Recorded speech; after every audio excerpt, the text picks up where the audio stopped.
allowed to enter these temples except for the open court.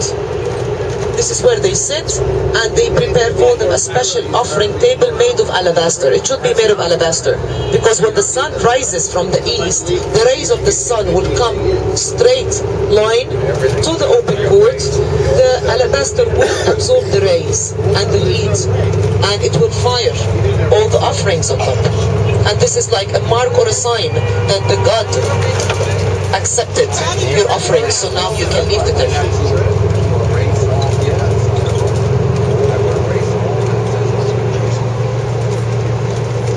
So temples were mainly for prayers. Each temple used to have a hospital as well. And this is where people, they go and see the doctors. Priests were physicians, were doctors as well. So they go and meet the doctors. And they have like a special corridor from outside the temple, because not anybody can go and see the statue of the god inside. So they go and meet the priests, and they sit in turn. And they left like marks on the floors, playing games. They had a famous game like the chess game. So they mark it on the floor and they wait for their turn. And they represented on the walls of the temples the medical instruments they used to anesthetize people. They do operations in these temples.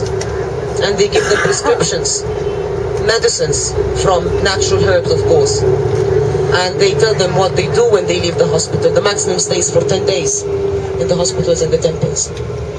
And they represented the chair, how women, they deliver their babies on the chairs.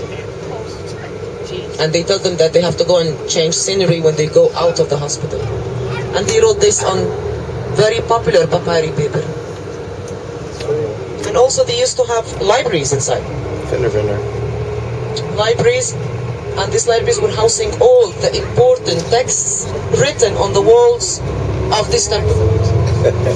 Some religious beliefs, and that's why when the Greeks came and they visited these temples, they were sure that the power of these people was in their knowledge. So they collected all these papyri paper from all temples in Upper and Lower Egypt, and they erected Alexandria Library.